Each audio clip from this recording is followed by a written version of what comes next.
Para quem percebeu lá a chamada do Instituto Cultural Santo Antônio para a aula de hoje, e se for possível para mais 2 aulas sobre esse filósofo que nós vamos trabalhar, talvez tenha chamado a atenção não somente o nome do autor, né? René Descartes, que é considerado por muitos historiadores o pai da modernidade, e é um apelido bem colocado. Já já a gente vai ver as razões do porquê dessa alcunha, né, de pai da filosofia moderna. No entanto, o subtítulo da chamada do Facebook deve ter chamado talvez mais atenção, que está escrito da dúvida ao erro, né? Quem tem pelo menos um mínimo de familiaridade com o pensamento de Descartes sabe que a palavra dúvida está presente em toda a sua filosofia, porque a gente vai ver já já, na verdade um método de Descartes. Ele utiliza um método no qual ele age sempre pela dúvida, é o que ele vai chamar de dúvida metódica, né? Então ele não coloca a dúvida como um acidente ou um defeito da filosofia, um problema da filosofia, ele coloca a dúvida como um método, né? E a outra parte que nos chama a atenção é que eu ligo a palavra dúvida no subtítulo ao erro. Então, como assim? A gente vai trabalhar um filósofo que vai usar a dúvida como método, e esse método vai nos levar a um erro, né? Mas que filósofo é esse? É óbvio que o subtítulo ele é provocativo, né? Porque o que eu vou tentar fazer aqui nessas 3 aulas é, talvez na primeira aula, que é a aula de hoje, apresentar o pensamento de Descartes, né? Fazendo por vezes até uma apologia ao seu método, defendendo o seu método de algum modo, para que nas 2 próximas aulas, aí sim a gente tenta dissecar a sua filosofia e perceber quais são os pontos positivos e negativos em termos de influência para a filosofia que está por vir, que virá durante toda a modernidade e também na pós-modernidade, né? Então aquele erro ali é na verdade uma provocação. A gente vai tentar fazer uma análise crítica sobre a filosofia de Descartes, talvez não hoje, mas nas próximas aulas.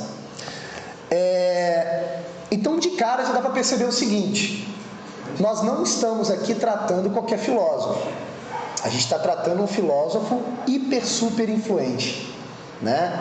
É impossível você ter acesso à ciência de hoje em dia ou à filosofia de hoje em dia e não achar pelo menos um rastro da filosofia cartesiana, da filosofia de Descartes. Então a influência de Descartes é brutal na história do pensamento a partir dele.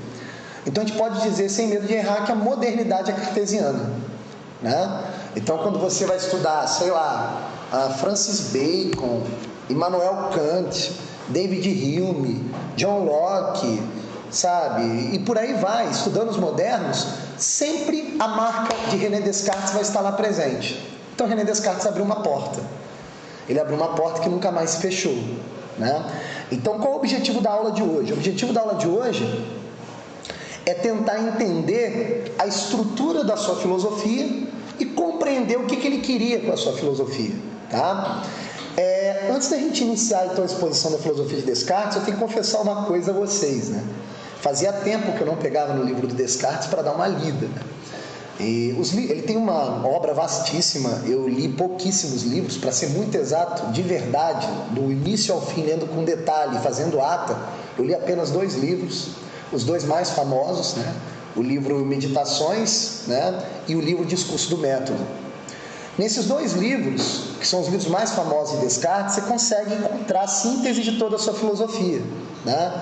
E obviamente dos outros livros eu li excertos, né? Por exemplo, né?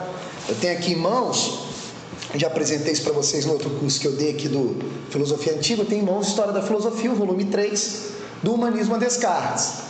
Então quando você pega lá o capítulo relacionado a Descartes, você tem uma série de referências às outras obras. Então eu li excertos das outras obras. E essa coletânea aqui do Giovanni Reale é interessante porque tem essas páginas azuis, olha. E essas páginas azuis você encontra o texto original do filósofo que ele está trabalhando, percebem? Então eu acabei lendo excertos de outras obras, o que ajudou a fundamentar aqui as aulas que a gente está se propondo a dar, né? Então, o que eu tenho a confessar a vocês? Quando eu fui reler o Discurso do Método e o livro Meditações, principalmente Meditações, eu percebi que ele tem uma escrita muito fácil, e não é isso que incomoda. O Descartes escreve na primeira pessoa e o livro aparenta um relato autobiográfico. Descartes está falando, ó, eu Descartes, percebe? Eu Descartes já percebi, eu Descartes pensei, eu Descartes poderia estar sonhando, ou seja, ele sempre fala na primeira pessoa, então um relato autobiográfico. Isso não tem problema algum. O criador do relato autobiográfico é o Santo Agostinho. Então quando você lê lá o Confissões de Santo Agostinho, você fala, nossa, que obra maravilhosa. O que incomodou não foi isso. O que incomodou é que por vezes o Descartes escrevendo parecia que ele estava escondendo alguma experiência que ele poderia ter passado, ele não relatou no livro. Isso é uma sensação que se tem quando lê o livro. Já eu falo melhor sobre isso. E uma outra coisa que também me incomodou bastante é quando ele começa a falar da influência de um gênio maligno, né? De um Deus hipoteticamente mau que poderia estar enganando e fazendo com que ele acreditasse em coisas que não são de fato reais. Também incomoda essa passagem. Apesar de a gente saber como leitor que ele está usando aquilo apenas como método, né? Quando você está lendo e entra e tenta imaginar a experiência que ele está tendo, é algo que incomoda de verdade. Perceba, isso aqui não é puritanismo e nem nojinho da obra de Descartes, é que realmente isso ocorre. Se você ler com atenção e imaginar a experiência própria do Descartes, isso realmente ocorre, né? E um outro detalhe é que quando eu fui ler alguns aspectos da biografia do próprio Descartes, aí que eu fiquei mais incomodado ainda. Olha que coisa interessante. O Descartes escreve de próprio punho que todo o seu discurso do método, o livro Meditações, veio para ele como se fosse uma influência do alto. Como assim? Ele relata que num dia específico ele teve 3 sonhos seguidos na mesma noite. O próprio Descartes relata isso. Ele sonhou, ele estava dormindo, sonhava, acordava. Aí ele pegava no sono de novo, sonhava de novo, acordava. E pela terceira vez ele sonhou. Segundo ele, segundo o próprio Descartes, quando ele foi fazer a interpretação simbólica dos 3 sonhos que ele teve, ele viu o método que ele ia criar para a filosofia e viu também a prova do método, prova do funcionamento do método pela meditação, que ele ia relatar no livro Meditações. Isso me assustou bastante, né? Eu falo, caramba, que doideira. E para você ler um livro de filosofia, a melhor maneira que você tem para ler um livro de filosofia é acreditando no autor. Então eu acredito nesse relato, para que o relato dele possa ser convincente ao ponto de eu entender o que ele quer dizer. Percebe? Por exemplo, a gente estava conversando agora sobre Nietzsche.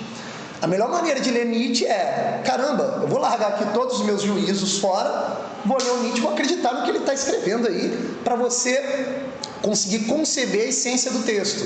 O que ele quer dizer ali, para você imaginar a experiência que o autor está tendo. Então, em filosofia é muito necessário que se vincule a obra do filósofo à própria vida do filósofo. É necessário fazer isso, porque o filósofo ele não pode mentir. Ele não pode escrever no livro enquanto filosofia algo que está desvinculado da sua vida particular.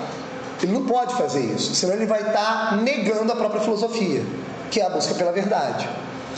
Quando nós tivemos aqui o curso sobre filosofia grega antiga, né, que durou lá, sei lá, acho que foram 8 aulas, 9 aulas, não lembro bem, não sei se vocês perceberam, eu sempre buscava na biografia do filósofo alguma experiência de vida real que fundamentasse a própria filosofia que ele estava escrevendo, né? Por exemplo, há uma aula aqui sobre Sócrates, no qual, para você entender a filosofia de Sócrates, você tem que ler a obra de Platão.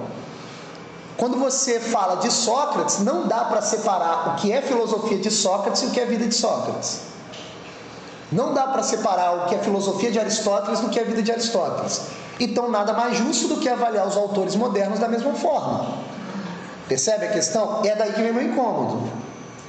Que história esquisita. Você, em 3 sonhos, numa mesma noite, ter como uma rajada do alto, ele usa essas palavras, né? Como se eu recebesse a filosofia do alto, uma rajada do alto, uma filosofia inteira, pronta, em 3 sonhos. É um negócio assustador. Sobre esses 3 sonhos, que eu sei que flui curiosidade, né, para quem nunca soube dessa história, a gente vai tratar na segunda aula. São sonhos interessantes, a gente vai tentar aqui, inclusive, trazer os símbolos desvendados por Freud. Olha que coisa interessante. O Freud, né, que viveu muito tempo depois de Descartes, ele teve em mãos os relatos dos sonhos e se arriscou a fazer uma interpretação, com todo o cuidado do mundo, porque o Freud dizia que para fazer uma interpretação simbólica de um sonho é necessário o vivente estar presente, aquele que sonhou está presente. O Descartes obviamente não estava, já tinha morrido há muito tempo, mas mesmo assim, para efeito de curiosidade, a gente vai trazer isso, se Deus quiser, na próxima aula. Então é necessário esse aviso. Foi um incômodo reler Descartes. Vocês vão perceber por quê. Há algo que realmente nos incomoda. Dito isso, a outra coisa que devemos fazer antes de relatar a filosofia do Descartes é tentar imaginar o Descartes em seu contexto histórico. Tá? O filósofo Descartes, ele é o pai da modernidade porque ele é considerado também o primeiro filósofo da modernidade. Então, o que é a modernidade? Para a gente entender a modernidade, a gente tem que entender toda a linha histórica da filosofia, que começa com a Antiguidade Grega, passa pela Idade Média, tem o Renascimento, ou Humanismo, a Modernidade e a Pós-Modernidade. Cada um desses períodos tem uma característica particular filosófica, né? É óbvio que existem filósofos em cada período que são exceção ao contexto, mas isso raramente acontece. Por exemplo, na Antiguidade Grega, né?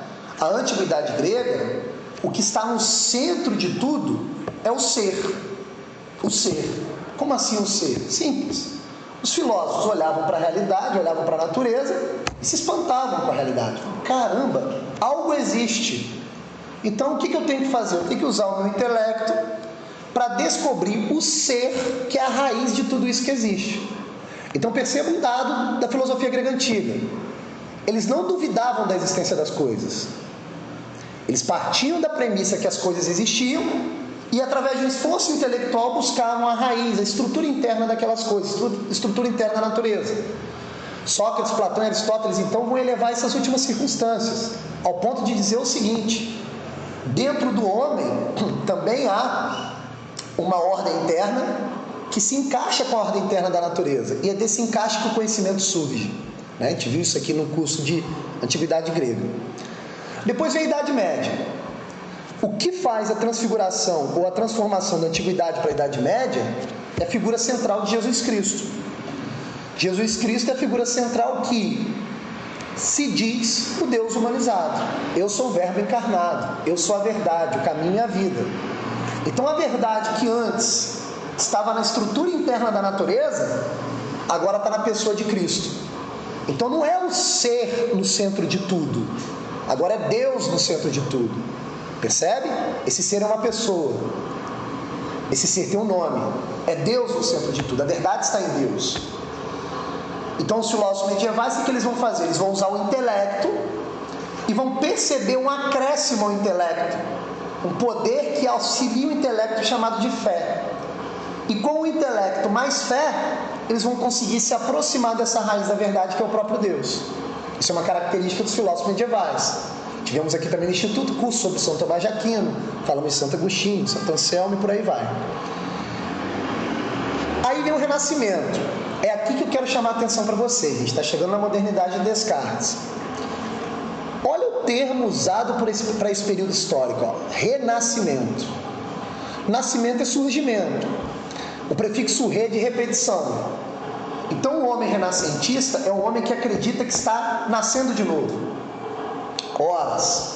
Se o homem renascentista acredita que ele está nascendo de novo, então ele acredita que já nasceu, morreu e precisa nascer de novo. Então, numa leitura histórica do homem renascentista para o passado, ele entende que o surgimento do homem se dá na Grécia e que a morte do homem se dá na Idade Média. Percebem a questão? Deus ofusca os homens.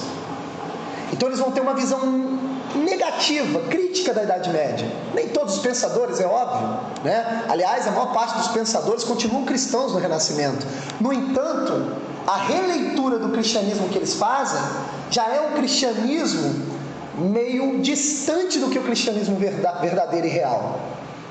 Então há ali o início de uma decadência de uma verdade objetiva. Como assim? Simples. Para os gregos a verdade está no ser, então está no objeto. Para os medievais, a verdade está em Deus, está no objeto. No Renascimento, essa objetividade começa a entrar em declínio. E o homem começa a pensar o seguinte: caramba, eu posso ser o centro da verdade. Não precisa ser o ser e nem Deus. Eu, ser humano, eu posso ser o centro da verdade. Então, o que vai caracterizar o Renascimento no geral? O Renascimento, ele se caracteriza principalmente com uma busca incessante pela valorização do homem. Eles retornam à Grécia Antiga e aí eles passam a peneira na filosofia grega antiga, na cultura antiga, e deixam passar somente aquilo que valoriza o homem. Percebe a questão? Então eles vão tentar fazer com que o homem ocupe o centro de tudo, no lugar do ser e no lugar do próprio Deus. Então a valorização do homem começa a ganhar importância. Está todo mundo compreendendo? Isso é tão verdadeiro que você vê no Renascimento, nos aspectos culturais, arquitetônicos e até artísticos, uma volta à Grécia Antiga, mas sempre valorizando os aspectos da Grécia Antiga nos quais o homem é valorizado. Percebem a questão? Então é um momento onde a valorização do homem é buscada, como na Antiguidade era também. Uma outra questão do Renascimento é que eles também começaram a dar importância às artes gregas que reforçavam a retórica e a oratória. Então, como o homem está indo para o centro de tudo, a posição do homem ao enunciar um conhecimento passa a ser verdadeira. Então, o jeito do homem falar, a maneira pelo qual o homem argumenta, passam a ser valorizados. Então, a retórica, a oratória, começam a voltar em cena. É óbvio que retórica e oratória já eram valorizados também no final da Idade Média. Nas disputas entre os escolásticos, isso também era conta. Só que o que estava no centro não era a simples postura do homem falar, mas era um debate para se atingir a verdade que estava em Deus. Percebem a diferença? Uma outra característica do Renascimento é que justamente por isso, essa busca de dar importância ao homem, o Renascimento ele também não representa uma ruptura radical com a Idade Média. Alguns preceitos medievais vão se mantendo também no Renascimento. Por mais que o homem esteja ocupando o centro, que antes era o local de Deus, algumas coisas da Idade Média também permanecem. Como, por exemplo, a retórica que eu disse, das disputas que existiam na escolástica, né? E também como as questões voltadas ao meio místico, né? A busca mística por Deus é algo também que vai sendo herdado pelo Renascimento. No entanto, aquela mística que é direcionada pela própria doutrina da igreja começa a se transformar numa espécie de gnosticismo, de gnose. Então o misticismo vai invadindo o Renascimento. É no Renascimento também que vai existir a valorização de autores, né, que escreviam sobre magia. Vai ter também a valorização de escritos que nem sempre a veracidade da autoria foi confirmada. Vai ter a valorização do Zoroastro, né? Vai ter a valorização do orfismo, que era da Grécia Antiga. Vai ter uma valorização de uma literatura que remete a um plano místico, misturado com a ascensão do homem. Então o homem agora, ele não precisa mais de Deus para uma busca mística. Ele começa a apelar a outras coisas, caindo numa espécie de paganismo. Então percebe que o misticismo, que obedecia à doutrina católica na Idade Média, passa a ser já um misticismo poluído pelo retorno de figuras pagãs. Percebem a questão? Isso também é uma característica do Renascimento. Outra característica muito clara do Renascimento é o protestantismo.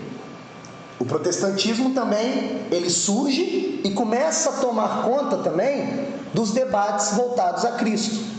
O protestantismo, ele também é um reflexo do Renascimento.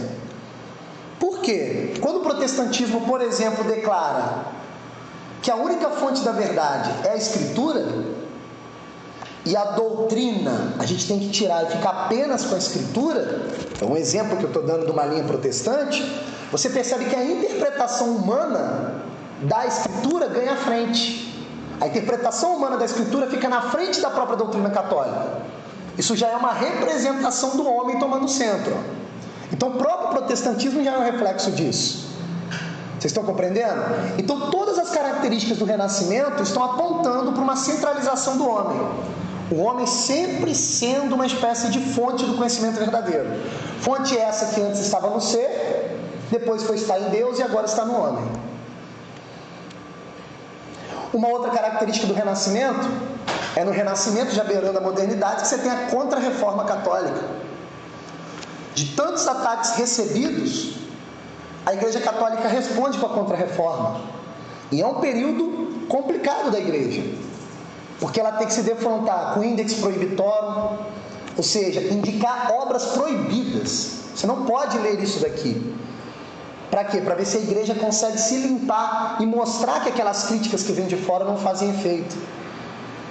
Você tem a Inquisição, né? A Inquisição, que é uma via da Igreja Católica de julgamento aos católicos que cometem heresias.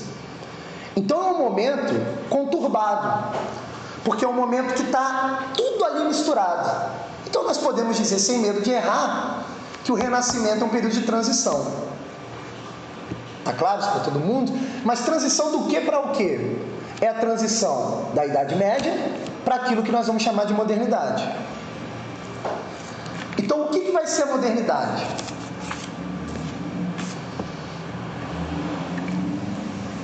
A modernidade vai ser o período onde o homem de fato alcançou o centro de tudo.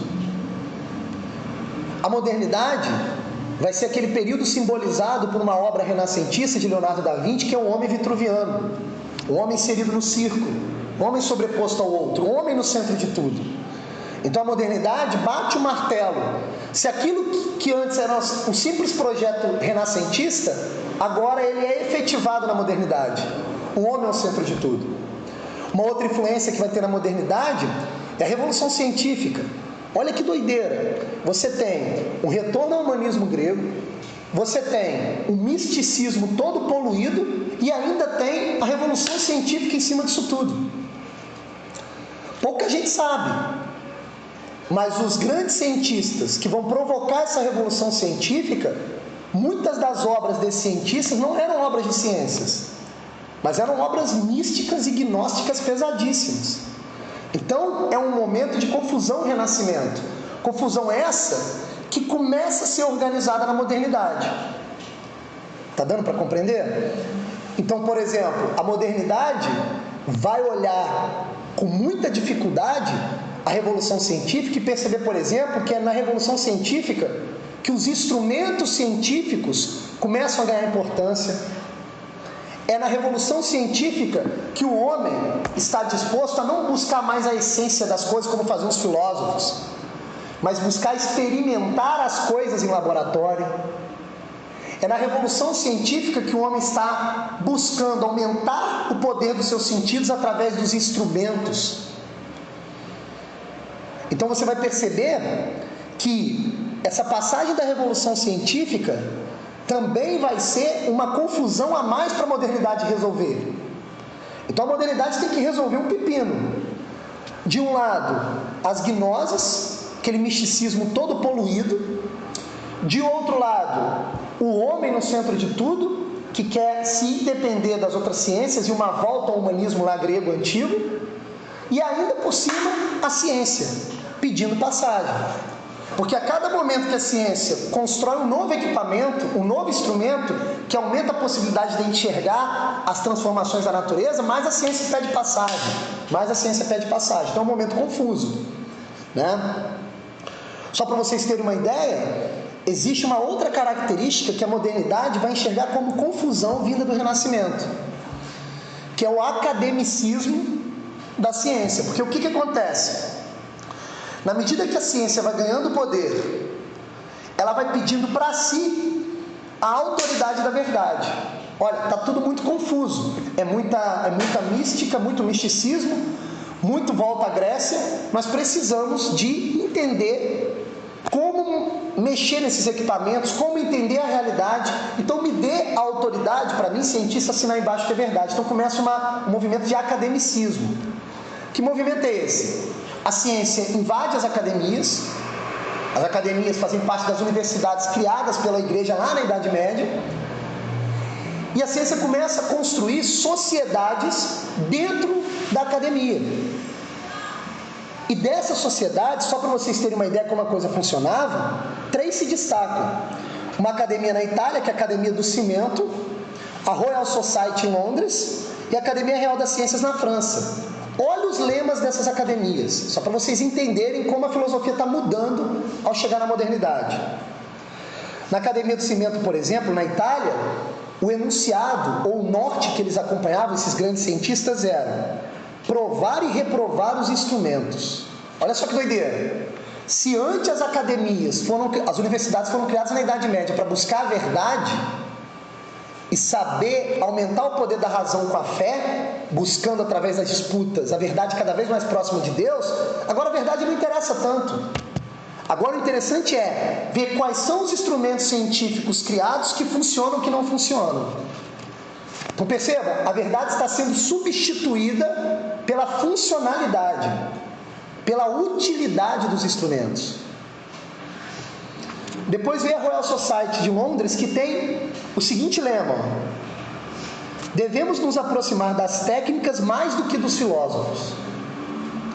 Então as técnicas e os métodos que facilitam a nossa vida são mais importantes do que aquilo que os filósofos faziam, que era buscar a verdade, que era buscar Deus. Então a técnica aos poucos está avançando, superando a busca pela verdade e colocando o homem no centro de tudo. A gente tem que lembrar que o homem no centro de tudo simboliza também um domínio do homem sobre a natureza. Para os gregos a natureza assusta, ela é muito grande. Para os medievais Deus assusta, Deus criou a natureza. Para os modernos não. O homem sobe no seu palanque da soberba e ele passa a instrumentalizar a natureza. Instrumentalizar por vezes o próprio Deus. Percebe a questão? E por último, o lema da Academia Real das Ciências. Olha o que diz: contra experimentos não se pode discutir. Então, se antes a busca era intelectual pela essência das coisas, agora a verdade foi substituída por aquilo que eu consigo experimentar. E todo mundo aqui sabe que você só consegue experimentar coisas que seus sentidos percebem. Deus, por exemplo, é um objeto que escapa dos sentidos. Percebe então que Deus vai perdendo força também. O outro lema: trabalhar para a história natural ou obedecer o lema do Bacon, do Francis Bacon: saber é poder. Então a busca pela sabedoria não é mais uma busca desinteressada que alimenta o intelecto. Agora saber é exercer poder sobre a natureza. Por isso o homem está no centro de tudo. Então olha que doideira. Descartes vai nascer no meio disso tudo, no meio da confusão. Percebe a questão? No meio da confusão. Agora olha que interessante, Descartes teve uma formação jesuíta, católica. Aliás, é um católico modelo.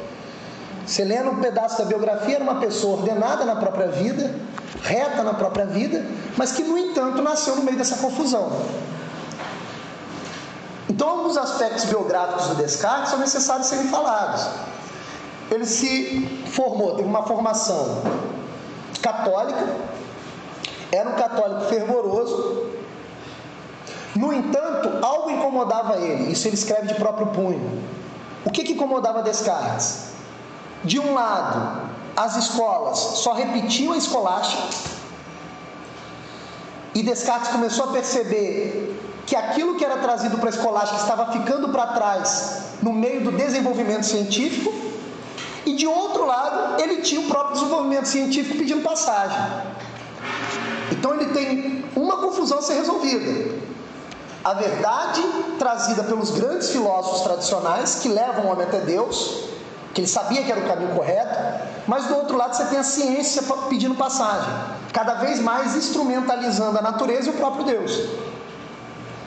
O Descartes está no meio dessa confusão. Para piorar a história, o Descartes, apesar de ter tido uma formação católica, e foi um católico fervoroso, ele se envolveu também com uma entidade gnóstica, Rosa Cruz. Então ele também encheu a cabeça desse misticismo poluído. Então, além da confusão histórica, filosofia escolástica e ciência moderna, ele tinha uma confusão interna. Confusão interna é seguir Deus ou misticismo. Então é uma confusão fora e dentro. Percebe a questão? Para piorar a história, Descartes tem uma filha, ele ama a filha de paixão, que vem a falecer com 5 anos de idade. Aí você já percebe uma confusão total. Confusão externa, confusão externa e confusão na própria existência. Possivelmente uma pessoa com pouca substância e resistência não consegue passar por isso, né? Mas Descartes passou por toda essa confusão. Só que no meio dessa confusão, o que ele percebeu? Eu tenho que colocar ordem nisso daqui. Eu tenho que colocar ordem nisso daqui. E é aqui que o Descartes faz uma guinada de 180 graus na filosofia. Como é que ele vai colocar a ordem nessa confusão? Ele vai raciocinar o seguinte: eu tenho que construir um método filosófico que seja tão exato, mas tão exato, que não admita qualquer tipo de confusão. Percebe a questão? O Descartes ele vai ter que construir, vai ter que criar um método filosófico. O que é um método? Uma maneira pela qual pode se buscar a verdade, mas um método tão criterioso, mas tão criterioso, que ele consegue tirar fora tudo aquilo que é confusão, limpar o terreno e sobrar apenas um terreno limpo no caminho para a verdade. Percebe? E aí é que vem o tal dos 3 sonhos. Ele tem 3 sonhos lá, e quando ele acorda desses 3 sonhos, ele decide escrever esse método. Esse método do Descartes, que está no livro Discurso do Método, é um método que os historiadores chamam de racionalismo. É uma maneira que eles chamam isso. Ou método cartesiano, né? Que é um método criado por Descartes. Esse método ele tem uma finalidade, que é o de buscar a verdade pela exatidão de alguma ciência que não admite confusão. E aí eu pergunto a vocês: qual é a ciência que, por excelência, não admite qualquer confusão, não possui contradição e tudo que é dito ali é exato? A matemática. O Descartes ele é um matemático, ele é um grande matemático, criador do plano cartesiano e outras teorias matemáticas. Então o que ele vai fazer? Ele vai tentar trazer a exatidão da matemática para dentro da filosofia, para organizar e tentar ordenar essa confusão e limpar o terreno. Esse método que o Descartes vai construir é um método que já é usado pelos matemáticos. Só que agora Descartes vai formalizar para ampliar o seu alcance, para ele extravasar da matemática e nos auxiliar na busca do conhecimento, na busca da verdade de outras questões que não são matemáticas. Está todo mundo compreendendo? Então a pergunta que não quer calar é a seguinte: no que consiste esse método? No que consiste esse método?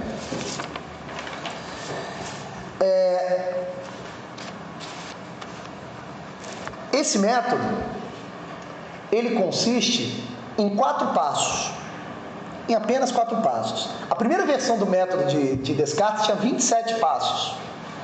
Descartes, ao ler o seu rascunho de 27 passos do método, ou seja, o que você tem que seguir, quais são os 27 passos que você tem que seguir, ele percebeu o seguinte: caramba, muitos passos, muitas regras para o método tende a trazer confusão. Então o que eu tenho que fazer? Para evitar a confusão, que é o que eu quero fazer, é o meu objetivo, vou diminuir as regras do método e sintetizar as regras em 4 grandes passos. Percebe? Então imagine o poder intelectual do Descartes, o poder de síntese fantástico, porque ele está querendo criar um método que serve para resolver qualquer questão e limpar o trigo, não deixar confusão nenhuma ali atrapalhando a sua vida, né? É interessante que no seu livro Discurso do Método, ele relata sobre isso dizendo o seguinte, olha que interessante, abre aspas, só para vocês perceberem o que Descartes está pensando para criar esses 4 passos. Diz ele: encontrei-me tão perdido entre dúvidas e erros, que me parecia que ao procurar me instruir, eu não alcançava outro proveito que o de ter descoberto cada vez mais a minha ignorância. Então ele está assumindo que ele está confuso e que esse método vai vir para esclarecer, né? Aqui vale um adendo. Quando Descartes cria um método em 4 passos para acabar com as confusões e para acabar com tudo aquilo que é confuso, o Descartes já denota uma tendência que vai ser de todos os filósofos modernos que vão vir depois dele, que é sempre o de criar uma corrente filosófica cada vez mais exata, cada vez mais limpa e que supere a corrente filosófica anterior. Por exemplo, depois do Descartes vai vir o empirismo. O empirismo vai dizer, olha, o racionalismo de Descartes funciona, mas o empirismo funciona melhor. Depois vai vir Kant. O racionalismo e o empirismo funcionam, mas o kantismo funciona melhor. E assim por diante. Então é uma tendência na modernidade que, pelo fato de colocar o homem no centro de tudo, uma tendência em sempre buscar uma originalidade na filosofia. Preocupação que essa nunca existiu nem na Antiguidade nem na Idade Média. A originalidade na Antiguidade e na Idade Média vem naturalmente. Não é um modo de agir. Vocês estão compreendendo? Na modernidade, esse vício pela originalidade vai se tornar uma etiqueta que perdura até a pós-modernidade. Gente, vou ligar um pouquinho o ar, que se tira agora a câmera. A gente desliga, senão faz frio. Então o que o Descartes vai fazer? Ele não está criando esse método à toa. Ele está criando esse método também para construir uma filosofia completamente original. E ele consegue, tanto é que ele é o primeiro filósofo da modernidade. Então, no que consiste esses 4 passos? Relembrando, os 4 passos servem para acabar com as confusões e nós temos certeza que chegamos à verdade. No que consiste esses 4 passos? Esses 4 passos, que funcionam como método, eles querem fazer com que o nosso intelecto, a nossa razão, consiga, de algum modo, lidar apenas com evidências. Porque quando o nosso intelecto lida com evidência, não tem confusão nenhuma. Eu pego e falo assim, olha, 2 mais 2 é igual a 4. Você tem que se esforçar muito para criar confusão em cima disso. Porque 2 unidades mais 2 unidades, você vê que dá 4 unidades. Isso se torna uma evidência para o seu raciocínio. Então esse método que o Descartes vai criar em 4 passos, ele tem de ter a finalidade também de transformar problemas cabeludos em evidências. Porque somente a evidência você pode assinar embaixo e dizer, opa, aqui não tem confusão nenhuma, 2 mais 2 realmente é 4. Percebe a questão? Então, do que se trata esses 4 passos? Vamos à primeira regra do método. São 4 regras. Vamos à primeira regra do método. Diz o próprio Descartes no seu livro Discurso do Método. Não se deve acatar nunca como verdadeiro aquilo que não se reconhece ser tal pela evidência. Ou seja, evitar acuradamente a precipitação e a prevenção, assim como nunca se deve abranger entre nossos juízos aquilo que não se apresente tão clara e distintamente à nossa inteligência, a ponto de excluir qualquer possibilidade de dúvida. Então o que ele está dizendo? A primeira regra do método é só aceitar como verdadeiro aquilo que nos apresenta como evidência. Aquilo que não se apresenta como evidência, nós não acolhemos como verdadeiro. Nós colocamos a dúvida. Nós trazemos aquilo para a dúvida. Então, por exemplo, quando um Descartes, um Aristóteles, escreve lá o seu livro, que mais tarde a gente chama de Metafísica, e o Aristóteles pega e afirma, existe um motor imóvel que fez mover toda a realidade. Então, quando ele diz, todas as substâncias são um sínodo entre forma e matéria, tudo isso que Aristóteles escreve lá no seu livro, se fôssemos usar essa primeira regra do método de Descartes para avaliar, muita coisa a gente vai ter que jogar fora. Porque tudo aquilo que o Aristóteles está dizendo não se apresenta como evidência. Nós teríamos que fazer um esforço muito grande racional para verificar se aquilo que Aristóteles está escrevendo é verdadeiro ou não. Então não é evidência, porque tem um esforço gigantesco. A evidência é aquilo que nos mostra a nossa inteligência captar rápido, através de um ato intuitivo. Vocês estão compreendendo? Então ele está dizendo que só podemos aceitar como verdadeiro aquilo que é evidente. Sejamos honestos, quando a gente escuta isso do Descartes, dá uma raivinha. Você fala assim, Descartes está de sacanagem. Porque quando eu olho para o mundo, nada é evidente. Tem um monte de coisa que não é evidente. Caraca, por exemplo, sou casado com a minha esposa, eu amo a minha esposa. Beleza, explica o amor aí, ó. O que é o amor? Ferrou, não é evidente. Não é evidente. Então, o estudante que está percebendo bem e lendo a obra do Descartes, já percebe nessa primeira regra do método, que o Descartes está passando uma peneira na realidade, deixando passar apenas o que é evidente. Em outras palavras, ele está dizendo o seguinte, ó, somente aquilo que é de fácil percepção da minha inteligência, da minha razão, eu aceito como verdadeiro. Por que dá raiva? Que dá vontade de perguntar para ele. E as outras coisas, as tensões, as contradições da realidade, você joga fora? Aparentemente ele vai ter que jogar. Porque se ele começar a colocar aquilo na peneira, não vai passar nada. Vocês estão compreendendo a lógica? Descartes então passa para a segunda regra do método. Olha o que o próprio Descartes diz sobre a segunda regra do método. Diz Descartes: é necessário dividir cada problema que se estuda em tantas partes menores quantas for possível e necessário para melhor resolvê-lo. Então o que ele está dizendo? A gente pega um problema gigantesco e divide ele em pequenas partes até essas pequenas partes se tornarem evidentes, se tornarem uma evidência. Esse método, qualquer um que resolveu o problema na matemática sabe que esse método é usado na matemática. O que Descartes está querendo é abranger esse método matemático para a filosofia, para entender a realidade. Então, Descartes está dizendo em alto e bom tom, é impossível resolver problemas de maneira integral, é necessário fragmentá-los em partes, onde cada parte se torne uma evidência. Percebe a questão? Aquilo que não foi evidente, você vai aceitar como uma hipótese melhor ou pior. Você vai partir para a verossimilhança. Mas para afirmar que é verdadeiro, somente aquilo que é evidente. Está todo mundo entendendo? Terceira regra do método. Olha o que diz Descartes.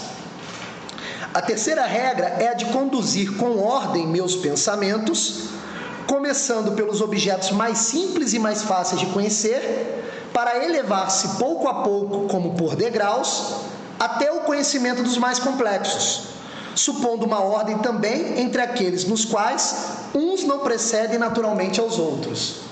Então o que Descartes fez? Dividiu tudo em pequenas partes, algumas partes são evidentes, outras não. Eu não vou partir para entender aquilo que não é evidente. Eu primeiro vou entender o que é evidente e entender depois as partes mais complexas em função dessa evidência. Percebe o que eu estou dizendo? Né? Então, quando Descartes partir para a filosofia usando esse método, que a gente vai ver na aula de hoje ainda, ele não vai poder sair falando de Deus. Ele vai ter que falar de coisas menores e mais evidentes primeiro, para colocar o seu método em prática. Está todo mundo acompanhando? Está claro? E ele termina então sua quarta e última regra do método, que diz: a última regra é a de fazer sempre enumerações tão completas e revisões tão gerais a ponto de se ficar seguro de não ter omitido nada. Então a quarta regra seria uma espécie de revisão geral de tudo. Vamos revisar aqui que eu posso ter me enganado de algum modo. Percebe a questão? A pergunta que não quer calar é a seguinte: qual é a parte do ser humano que vai ser utilizada para colocar essas regras em prática? A parte do ser humano que é utilizada é o raciocínio. É o raciocínio lógico.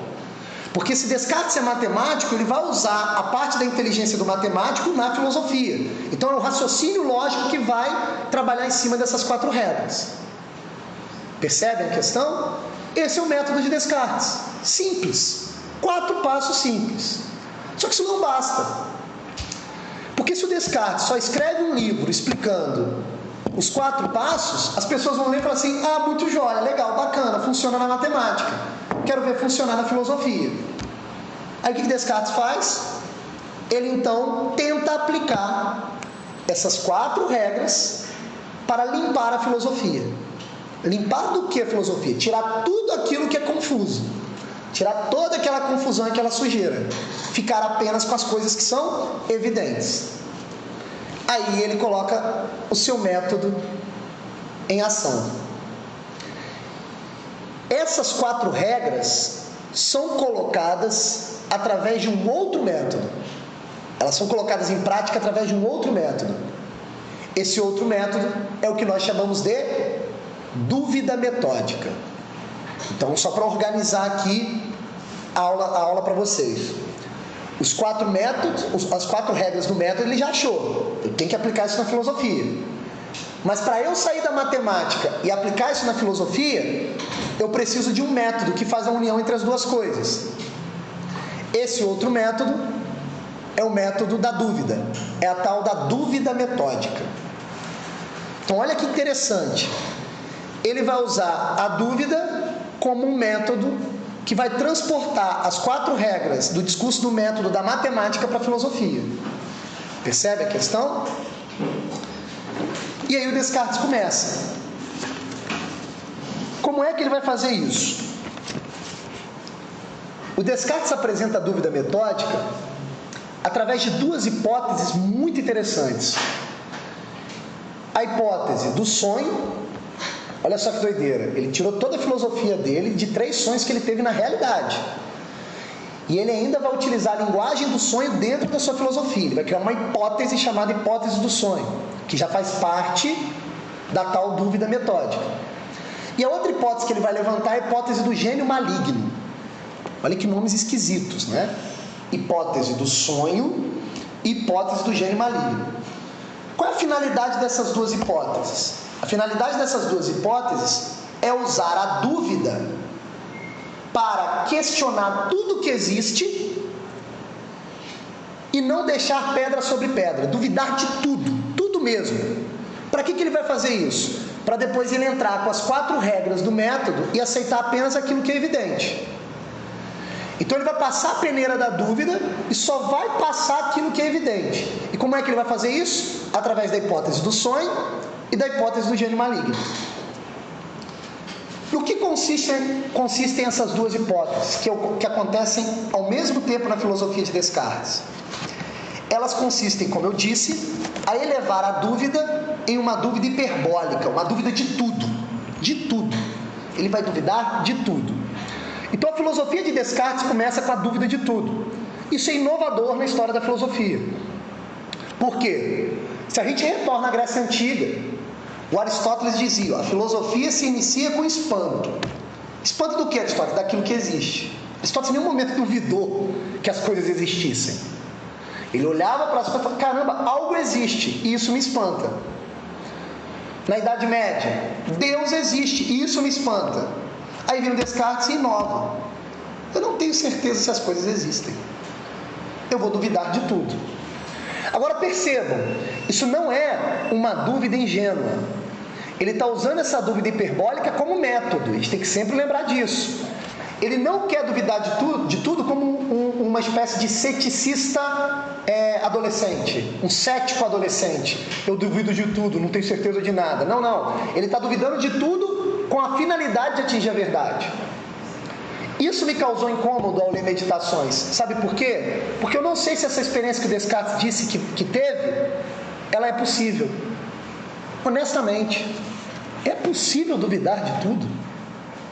Percebe o que eu estou dizendo? Quando você está lendo o livro Meditações, te assusta, porque ele fala, caramba, ele está duvidando de tudo mesmo? Será que isso é possível? Será que ele não percebeu que algo tem que existir até para duvidar? Entende? Isso incomoda na leitura cartesiana, porque você não sabe se ele está mentindo para você, leitor, ou se ele realmente está duvidando de tudo como uma experiência real. Então ele vai usar uma dúvida hiperbólica para duvidar de tudo. E a dúvida funciona mais ou menos assim. Hipótese do sonho. Quando eu sonho, quando eu, Descartes, estou sonhando, eu sempre percebo que a narrativa do sonho me parece tão real, mas tão real que eu sinto emoções. Eu sinto medo no sonho, né? Eu sinto aflição no sonho, eu sinto prazer no sonho. Horas, vai perguntar Descartes. Nesse exato momento, eu também estou tendo emoções. Eu também estou percebendo as coisas. Então, qual é a garantia que eu tenho de eu não estar sonhando agora? Perceberam a hipótese do sonho? Ele está levantando a possibilidade de tudo que ele viveu até então, de toda a memória que ele teve, de tudo que existe, tudo isso pode ser produto de um sonho. Portanto, tudo isso pode ser falso. Então, o que ele está fazendo com a hipótese do sonho? Ele está colocando tudo em suspenso, ele está duvidando de tudo. Os ensinamentos que ele recebeu dos professores, os amores que ele viveu, as experiências que ele teve, tudo isso pode ser produção de um sonho, então tudo isso pode ser falso. Então, o que Descartes quer com a hipótese do sonho? Ele quer duvidar de tudo. Percebe a questão? E a hipótese do gênio maligno é mais ou menos a mesma coisa. Quem sabe não existe uma espécie de Deus mau, Deus maligno, que tenha criado tudo isso e fica a me enganar. Ele fica usando de toda a sua força para me enganar ao ponto de eu achar que as coisas existem quando na verdade elas não existem. Então, na verdade, o que Descartes está fazendo? Ele está com a hipótese do sonho, com a hipótese do gênio maligno, duvidando de tudo que existe. Percebe a questão? Repetindo, a gente não pode perder o fim da meada. Por que ele está fazendo isso? Ele está fazendo isso para não aceitar como verdadeiro aquilo que é evidente. Porque se ele consegue levantar a hipótese de que tudo pode ser falso, então as coisas não são evidentes. Se fosse evidente, ele nem levantava essa possibilidade. Então ele não tem certeza nenhuma, verdade nenhuma nesse momento. Ele está no mar de dúvida. Ele está aflito. Eis que de repente, no ato intuitivo da sua razão, ele dá uma desenrolada na sua filosofia e encerra o seu argumento intuitivo dizendo o seguinte: por mais que eu esteja sonhando, por mais que exista um gênio maligno a me enganar, por mais que tudo que eu achava que existia na verdade não existe, uma coisa é verdadeira e certa e evidente: se eu duvido, eu penso. Se eu penso, logo existo. Então percebam o seguinte, isso aqui é muito importante. Descartes deu uma volta gigantesca, que na minha humilde opinião não me parece ser uma experiência real que ele teve, mas me parece às vezes um estilo literário ou alguma outra coisa que aconteceu. Deixa eu ver isso melhor na outra aula. Mas ele deu uma volta inteira para confirmar uma evidência. Quem está duvidando disso tudo é o meu pensamento. Ora, se eu penso, então eu existo. Percebe a questão? Essa confirmação da existência do próprio Descartes recebeu um nome na filosofia. A frase penso, logo existo, ela é traduzida para o latim como cogito ergo sum. Então, o que a filosofia fez? Ela pegou o termo cogito, que vem de pensamento, e conceituou essa frase. Então, toda vez que a gente fala em cogito cartesiano, a gente está falando, nós estamos nos remetendo à primeira evidência que Descartes chega com o seu método da dúvida. Percebe? Então, a certeza evidente que Descartes tem é: eu existo porque eu penso. Agora, por favor, percebam o seguinte: o penso logo existo não é resultado de uma dedução, não é resultado de uma argumentação lógica, não é resultado de uma filosofia no qual ele usou um processo todo complexo para chegar. Ele chama isso de intuição racional. Porque se eu duvido, eu penso, eu existo. Ele não está dizendo todos que pensam existem. Ele não está dizendo isso, ele está ainda na primeira pessoa. Ele está tentando aceitar apenas aquilo que é evidente. E para ele, a única coisa que é evidente é que ele, Descartes, existe. Existe como pensamento. Percebe a questão? Por que me causou agonia ao ler isso? Eu não sei se está causando a mesma coisa em vocês. Por um motivo simples. Todo mundo aqui que começa a remontar na própria imaginação essa experiência que o Descartes teve, em nenhum momento ficou com dúvida se existisse ou não. Não sei se vocês estão compreendendo. Quando ele fala, eu penso, logo eu existo. Então ele está dizendo, primeiro eu percebi que eu pensei, para depois perceber que eu existo. Só que na verdade, para ele pensar, ele já tem que existir antes. Então qual foi a jogadinha do Descartes aqui? A jogada dele foi colocar o pensamento na frente da existência. Trazer uma primazia para o pensamento em detrimento da existência. Por que eu estou dizendo isso? Porque o objetivo dele final com a filosofia é colocar a razão humana no centro de tudo. Não sei se vocês estão compreendendo. Não é a existência das coisas, como os gregos faziam, nem a existência de Deus. É o próprio pensamento humano na frente de tudo. Ele está querendo carimbar a filosofia dizendo o seguinte: a partir de agora, todos vão ter de filosofar a partir do que eu estou dizendo. Todos vão ter de filosofar percebendo que o homem é a fonte do conhecimento verdadeiro. Não é nem o ser e nem Deus. Vocês estão compreendendo? Então há aqui uma jogada filosófica muito bem pensada por Descartes, ao colocar o pensamento na frente da existência.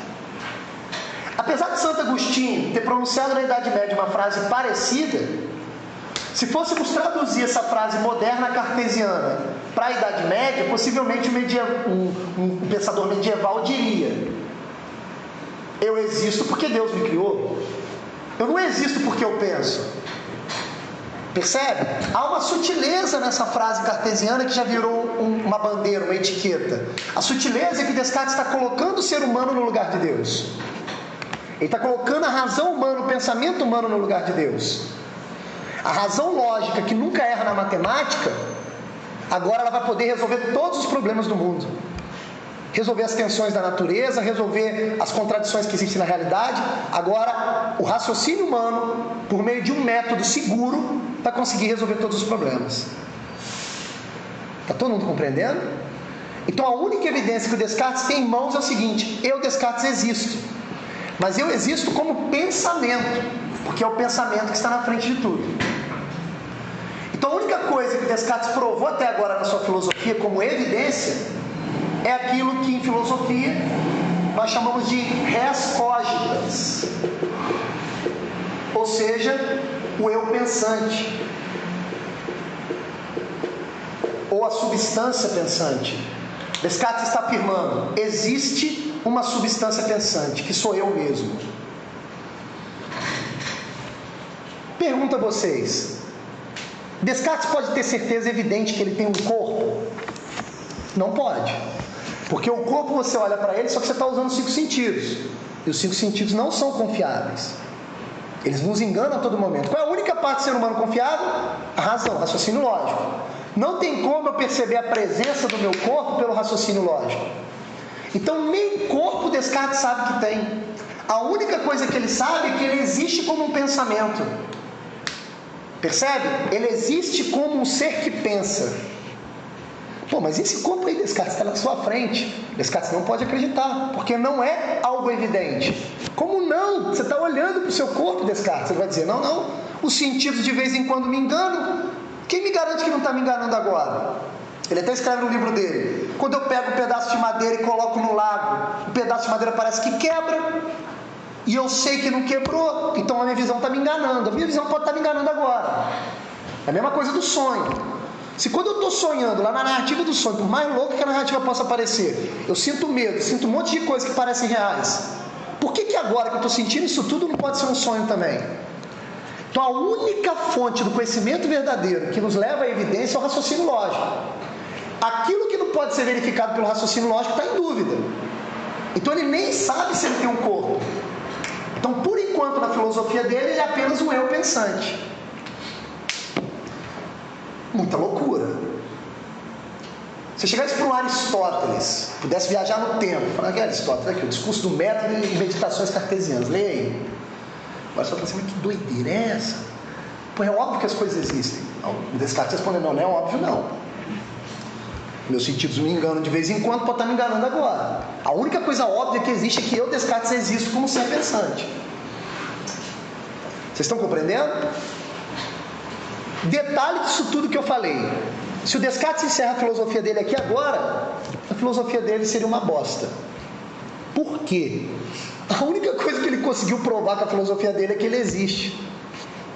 Não serve para nada isso daí. Ele tem que resolver os problemas. A ciência está pedindo passagem. A ciência está descobrindo um monte de coisas novas, com os novos equipamentos, início da modernidade. Ele tem que continuar a filosofia dele para ele dar estatuto de existência ao mundo material também. Porque se ele ficar nessa que só existe o ser pensante, a filosofia dele, ninguém vai acreditar.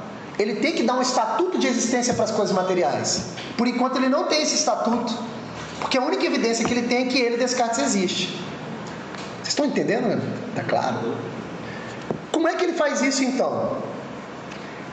Ele então desenvolve melhor a sua filosofia e encontra uma ponte entre o seu eu interior, o seu eu que pensa que ele já comprovou existir, porque é algo evidente, ele então vai criar uma ponte entre esse eu e o mundo fora dele, o mundo material. Que ponte é essa? Essa ponte é Deus. Deus. Como assim? Descartes é um filósofo moderno, tirou Deus do centro, colocou o homem. Agora ele vai voltar em Deus? Sim, vai voltar em Deus. Deus vai ter que arrumar um jeito de fazer a ponte entre o eu pensante, que já é evidente, e esse mundo material que ele ainda não conseguiu comprovar que é evidente. Percebe? Perceba o seguinte, Deus só aparece na filosofia de Descartes em um segundo momento, porque no primeiro a única coisa que aparece é o ser pensante, que é o homem. Então até na ordem de filosofar, procurando as evidências, Descartes colocou um homem na frente, que é o movimento da modernidade, colocar sempre o homem na frente de Deus, do ser, da natureza e etc. Como é então que ele coloca Deus na jogada? Descartes tem um argumento seguinte: a única evidência que eu tenho é que eu, como ser pensante, existo. E o que é pensamento para Descartes? Presta atenção. Descartes define o pensamento da seguinte forma. Essa definição que o Descartes dá, ela é importantíssima para você entender como é que Deus entra na jogada e como é que esse mundo material vai virar evidência também para Descartes. Olha o que ele diz que é o pensamento. Deixa eu só lembrar aqui a página 2. Só um segundo.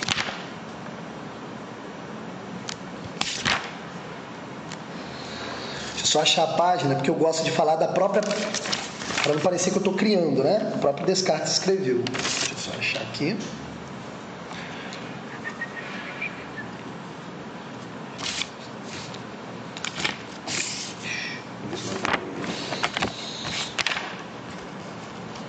Achei.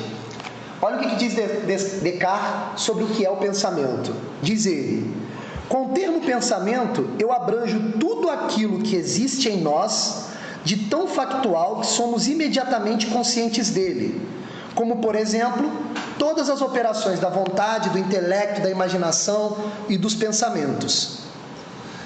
Acrescentei imediatamente para excluir tudo aquilo que delas deriva. Assim, por exemplo, o movimento voluntário tem como seu ponto inicial o pensamento, mas ele próprio não é o pensamento. É confuso, mas o que ele quis dizer com isso? Ele quis dizer o seguinte: estou chamando de pensamento, que esse eu pensante pensa, tudo aquilo que aparece, memória, imaginação, tudo aquilo. Inclusive o pensamento tem ideias. Isso também é evidente, Já é evidente que eu existo como pensamento e também é evidente que o pensamento tem ideias. E uma das ideias que Descartes pode ter, Descartes vai escrever isso no seu livro, é a ideia de perfeição. Uma das ideias que eu, Descartes, como eu pensante, posso ter é a ideia de perfeição. Perfeição é uma ideia que significa como sendo a característica de algo que não erra, que é perfeito. Então, qual é a conclusão que Descartes chega? Presta atenção. Se existe uma ideia de perfeição na minha cabeça, melhor dizendo, para facilitar, se existe uma ideia de perfeição no meu pensamento, então é certo que não fui eu quem criou essa ideia, por um motivo muito simples. Eu sou imperfeito, porque eu me engano de vez em quando. Então não fui eu quem criou a perfeição. Um ser imperfeito não pode criar aquilo que é perfeito. Qual é a conclusão que ele chega? Essa ideia de perfeição está no meu pensamento porque um ser perfeito existente a colocou lá dentro. Esse ser perfeito, portanto, é Deus. Eu acho uma provinha da existência de Deus bem fajuta, mas é o argumento probatório que ele utiliza para provar a existência de Deus. Ele está dizendo: se há uma ideia de perfeição em mim, que sou um ser pensante imperfeito, eu não posso tê-la criado. Logo, um ser perfeito tem que existir para tê-la criado e colocado dentro do meu pensamento. Pronto, Deus existe. Deus existe. Aí ele vai extinguir toda hipótese do sonho e toda hipótese do gênio maligno agora. Por quê? Porque se Deus existe e é perfeito, Deus não erra. A maldade é um erro. Logo, Deus não é maligno, Deus é bom. Gênio maligno não existe. E se Deus é bom, Ele não me engana. Se Ele não me engana, eu não estou no sonho. Eu estou existindo. Então Deus, o que Ele fez com Deus? Ele usou Deus como uma chave argumentativa para resolver um problema seríssimo na filosofia dele, que é o de escapar do sonho, daquela dúvida hiperbólica, daquela dúvida radical do gênio maligno, escapar disso tudo. E ele consegue com a prova da existência de Deus. Agora ficou um pouco mais fácil. Por quê? Se Deus não me engana, então essas coisas materiais que estão ao meu redor existem. Existem. Mas peraí, Descartes, você está entrando em contradição. As coisas materiais eu só consigo perceber com os meus sentidos. Você falou que os sentidos nos enganam. Como é que agora você está afirmando que é evidente que as coisas materiais existem? Aí Descartes responde: as coisas materiais existem porque Deus as criou e Deus não me engana. No entanto, a única evidência que eu tenho das coisas materiais é a evidência que a geometria me traz, que é a extensão das coisas. A cor, o peso, o sabor, o tamanho, tudo isso pode ser engano, porque tudo isso eu percebo com os sentidos. Mas a extensão das coisas, elas estão presentes no meu pensamento, como Deus não me engana, elas existem. Então o que Descartes vai fazer nesse momento da filosofia dele? Cara, isso aqui é a coisa mais importante para as próximas aulas. Descartes vai fazer uma separação de dois tipos de substâncias que existem de maneira evidente: a substância pensante e a substância extensa. Então existem apenas duas coisas no mundo: o ser que pensa e as coisas materiais extensas. Percebe o que eu estou dizendo? Mas vem cá, Descartes, a cor existe? Não dá para falar que é evidente que a cor existe, porque quando eu olho para a cor, pode ser uma enganação do meu sentido. O sabor das coisas existe? Olha, também não dá para saber direito, esse negócio é meio confuso. Eu dou o mesmo alimento para duas pessoas sentem gosto diferente, então isso é confuso.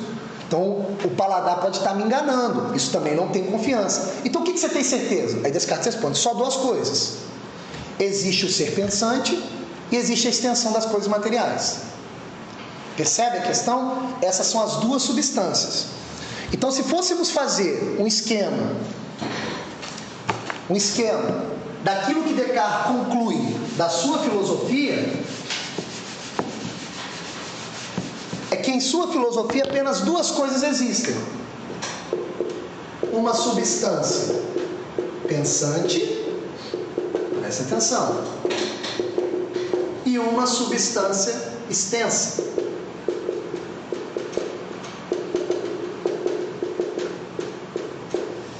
Res cogitans e res extensa.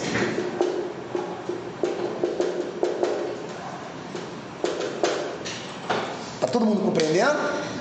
Então perceba o seguinte: em Descartes, a qualidade das coisas perde importância. A essência das coisas que os filósofos gregos medievais procuravam perde importância. A única coisa que tem de importante é a materialidade das coisas, a extensão das coisas e o raciocínio lógico do ser humano, o pensamento humano. Isso vai ter um efeito devastador na modernidade. Devastador. Por quê? Primeira percepção que a gente tem com essa filosofia cartesiana: o próprio ser humano. O que é o ser humano no final das contas? O ser humano é um pensamento dotado de um corpo. Só que corpo e pensamento para Descartes são substâncias completamente distintas, que se uniram no homem porque o homem é o fodão, é o centro de tudo. Ó. Percebe o que eu estou dizendo? É no homem que se une tudo. No entanto, não há uma relação direta entre uma coisa e outra. Olha que coisa impressionante como isso aqui vai revolucionar a ciência na modernidade. Vou dar um exemplo. Vamos pegar um exemplo médico, medicina. Olha que coisa incrível. Para os gregos antigos e para os medievais, a alma dá vida ao corpo. Então, por exemplo, eu sou um corpo vivo porque aqui dentro tem uma alma dando vida ao corpo. Tem um ser pensante dando vida ao meu corpo. Então, o que dá vida ao corpo para o grego e para o medieval é a alma. Para o homem moderno já não pode ser a alma, porque a alma é uma substância completamente diferente do corpo. Então, o que dá vida ao corpo é o próprio funcionamento material do corpo, não é a alma. Então, o que está acontecendo aí? Está tendo um movimento nas ciências médicas, a partir de Descartes, que vai excluir a parte da alma e vai considerar o corpo como um mero objeto material extenso. Sempre vai ter uma causa material que dá vida ao corpo, nunca uma causa da alma. Percebe o que eu estou dizendo? Então o Descartes, ele contribuiu para a materialização mesmo da ciência. Não sei se vocês estão compreendendo o que eu estou dizendo. Isso é algo muito sério. Então o Descartes, ele inaugura um movimento onde cada vez mais vão se excluir aquilo que eu não posso perceber como extensão, e apenas aquilo que é extensão a gente vai considerar como verdadeiro. Vocês estão compreendendo o que eu estou dizendo? Isso é muito claro na ciência de hoje em dia. Você pergunta para um cientista o que é isso, ele não está preocupado em te responder qual é a essência disso. Ele está apenas preocupado em te responder aquilo que constitui a extensão disso. Então ele vai dizer, sei lá, um conjunto de micropartículas. Mas isso aqui não é um conjunto de micropartículas, isso aqui é um apagador. Só que o cientista cada vez mais vai se afastar da essência das coisas, vai se afastar da realidade, em nome de uma mera extensão das coisas. Diga. No caso, você exclui a causa eficiente. Você exclui a causa eficiente, você exclui a causa formal, que é a essência das coisas, e fica apenas com a causa material. O que o Descartes fez? Muito boa sua pergunta. Ele pegou Aristóteles, jogou fora praticamente a filosofia inteira de Descartes, ficou apenas com um ponto: a causa material. Porque a única certeza que ele tem é que as coisas materiais existem como extensões, meras extensões. As coisas materiais não têm qualidades, porque as qualidades das coisas materiais não podem ser garantidas, elas não podem ter validade como existência, e aceitou apenas que existe um ser que pensa, que é o ser humano. Resumo da ópera: os seres vivos são máquinas. Máquinas que funcionam por engrenagens materiais extensas. Compreende a questão? Isso vai ser primordial para a modernidade. Caramba, a Revolução Industrial vai vir daí, ó. A natureza é uma máquina. É igual o Descartes compara a realidade inteira, a natureza inteira, a um relógio. Um relógio cheio de engrenagens. Deus, o que Deus fez? Deus é o Deus ex-máquina, né? Ele dá a corda no relógio e deixa o relógio funcionando sozinho. Percebe? Não há essência no relógio, é apenas uma extensão, que uma coisa mexe, que mexe a outra, que mexe a outra, que mexe a outra, que mexe a outra. Se eu, com a minha razão matemática, descubro a lógica que está por trás das engrenagens, eu entendi o mundo inteiro. É isso que Descartes está dizendo. Sejamos muito honestos. Descartes acabou de criar uma filosofia bastante perigosa, que está excluindo as partes complexas, as partes de tensão, as contradições da realidade, e ficando apenas com aquilo que pode ser calculado em termos de extensão. Percebem isso? Deu para compreender isso? Olha que interessante. Logo depois de Descartes, vai vir um movimento empirista. Francis Bacon ali, que praticamente criou a sua teoria como uma espécie de contemporânea a Descartes. Mas ele cria uma teoria dizendo o seguinte: eu vou criar um novo método científico. Aí ele vai dizer: não é o raciocínio lógico que é a fonte do conhecimento.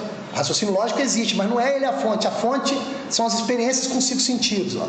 Então ele vai criar uma teoria para ser mais nova e ser mais original que a do Descartes. Aí depois vai vir outro filósofo que vai falar uma coisa diferente, por aí vai. Então é um movimento na modernidade de originalidade, sempre trazendo a verdade para a finalidade, para a funcionalidade da vida humana.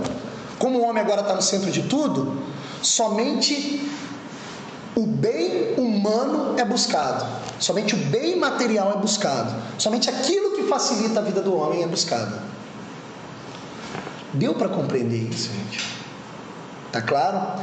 Então, para que nos serviu essa primeira aula do René Descartes? Serviu apenas para apresentar de maneira bem introdutória o seu pensamento. Na próxima aula, no mês que vem, o que nós vamos fazer? Nós vamos trabalhar a influência da filosofia de Descartes na ciência contemporânea. Aí nós vamos tentar entender o que é universo físico, o que é universo corpóreo, né? Vamos tentar entender como é que a ciência moderna, por influência de Descartes, enxerga a natureza e a realidade hoje em dia. Então nós vamos ver as influências do pensamento cartesiano nas ciências modernas. Ok? Deu para compreender? Alguma pergunta, alguma dúvida? Tá claro? Beleza? Então com isso nós encerramos.